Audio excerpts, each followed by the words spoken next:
Ecclesia Domestica, Ecclesia Domestica, Ecclesia Domestica. Ecclesia Domestica.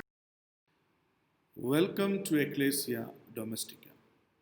We are hearing almost every day about the availability of vaccine against COVID-19. Many developed countries are making experiments of this vaccine on humans. So there will be a question in our mind. Is it permissible to experiment vaccine on human beings? We have the answer from Youth Catechism. I put this answer before you now because now many people are discussing about it. On the news, we also find anti-vaccine movement. It is a medical freedom, so don't make it mandatory to everyone. So there are even objections in different parts of the world. So then, can we experiment on human beings? So this is the question today we face it. It's an ethical question, it's a moral question, and the answer we find directly from the Youth Catechism. Paragraph number 390. I would like to read for you. Is it permissible to experiment on a live human being? That's the question. So it can be about anything. Experimenting on human beings, is it allowed or not? Scientific, psychological, or medical experiments on a live human subject are allowed only when the results that can be expected are important for human well being and cannot be obtained otherwise.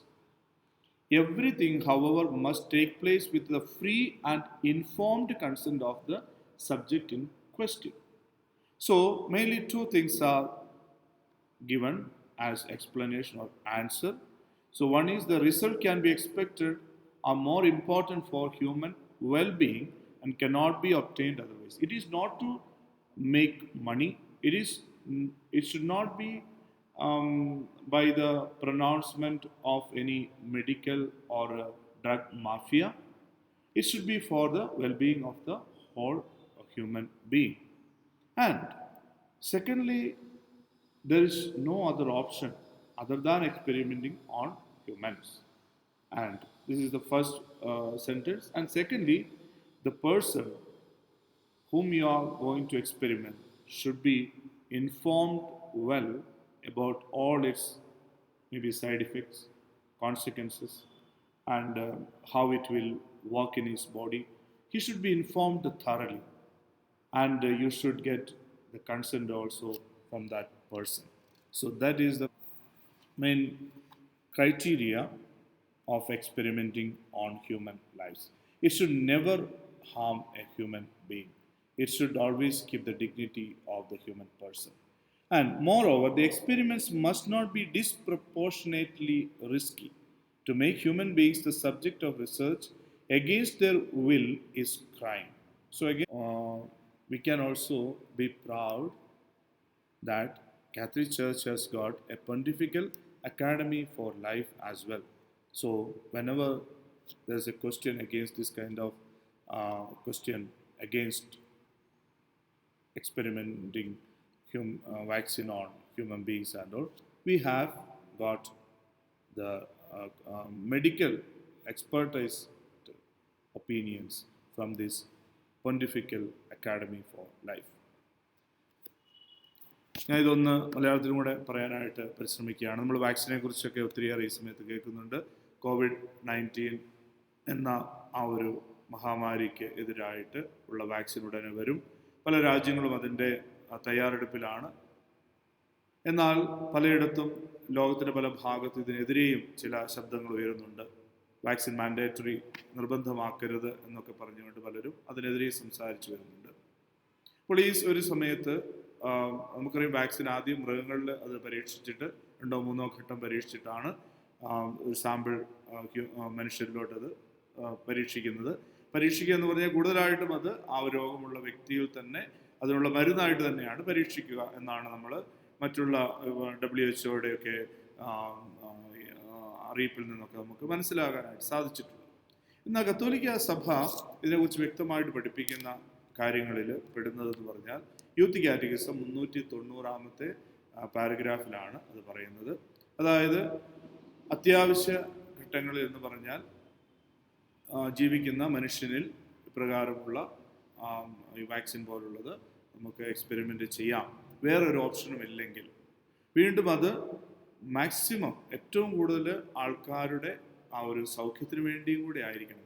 ഇത് കുറച്ച് പണക്കാരുടെയോ അല്ലെങ്കിൽ കുറച്ച് വ്യക്തികളുടെയോ അല്ലെങ്കിൽ കുറച്ച് പാവപ്പെട്ടവരെ പരീക്ഷിച്ചിട്ട് പണക്കാർക്ക് അതിൻ്റെ benefit കിട്ടാനോ അവരെ യൂസ് ചെയ്യുന്ന രീതിയിലാകാൻ പാടില്ല എന്ന് കൃത്യമായിട്ട് ഈ ഒരു നമ്മുടെ സഭയുടെ മതബോധനം ഗ്രന്ഥത്തിൽ വളരെ വ്യക്തമായിട്ട് പഠിപ്പിക്കുന്നുണ്ട്. അതുകൊണ്ട് നമ്മുടെ സഭയുടെ ഉത്തരം വളരെ ക്ലിയർ ആണ്. അത് മെഡിക്കൽ എത്തിക്സിനോട് പൂർണ്ണമായിട്ട് യോജിച്ചു പോകുന്നതാണ്. ഒരുപക്ഷെ കത്തോലിക്ക സഭയിൽ നിന്നും മെഡിക്കൽ എത്തിക്സ് എടുത്ത് അത് പ്രയോഗിക്കണമെന്ന് കൂടി പറഞ്ഞാൽ അതിൽ കുഴപ്പമില്ല. ഇനി രണ്ടാമതായിട്ട് പറയുന്നത്, ഈ ഒരു എക്സ്പെരിമെൻ്റ് നടത്തുന്നതിന് മുമ്പായിട്ട് ഈ വ്യക്തിയെ കൃത്യമായിട്ട് ഇതിൻ്റെ എല്ലാ സൈഡ് എഫക്റ്റ് പാർശ്വഫലങ്ങൾ, അതുപോലെ ഇതിൻ്റെ പരിണത ഫലങ്ങൾ എന്തൊക്കെ ഉണ്ടാകാം, അല്ലെങ്കിൽ ഏതൊക്കെ തരത്തിലുള്ള അസ്വസ്ഥതകൾ ഉണ്ടാകാം എന്നൊക്കെയുള്ള, അല്ലെങ്കിൽ ഇതിൻ്റെ പൂർണ്ണ സമ്മതം, ഇതിന് പൂർണ്ണ സമ്മതം അല്ലാതെ ഒരു തരത്തിലും ഫോഴ്സ് ചെയ്തിട്ടോ അല്ലെങ്കിൽ ഒരു തരത്തിലോ ഭീഷണിപ്പെടുത്തിയിട്ടോ ഒന്നുമല്ല ഈ എക്സ്പെരിമെൻ്റ് നടത്തേണ്ടത്, വാക്സിൻ ഉപയോഗിച്ച് നോക്കേണ്ടതെന്നുള്ള കാര്യം പ്രത്യേകമായിട്ട് ഓർപ്പിക്കേണ്ടത്. അതുകൊണ്ട് ഈ പൂർണ്ണമായ സമ്മതത്തോടെ അല്ലാതെ ചെയ്യുന്നത് അതൊരു ക്രൈമാണ്, അതൊരു കുറ്റമാണ് എന്നുകൂടെ സഭ പഠിപ്പിക്കുന്നു. അപ്പോൾ നമുക്ക് വ്യക്തമായി മനസ്സിലാക്കുന്നു ഈ വാക്സിൻ നമുക്ക് സ്വീകരിക്കാവുന്നതാണ്. അതുപോലെ തന്നെ വാക്സിൻ എക്സ്പെരിമെൻ്റ് ചെയ്യാനായിട്ട് പോകുന്ന വ്യക്തികൾ അവരും ഓർക്കേണ്ടതുണ്ട്. അവരെ ഇതിൻ്റെ എല്ലാ കാര്യങ്ങളെക്കുറിച്ചും ഇതിന് അറിയിച്ചിരിക്കണം.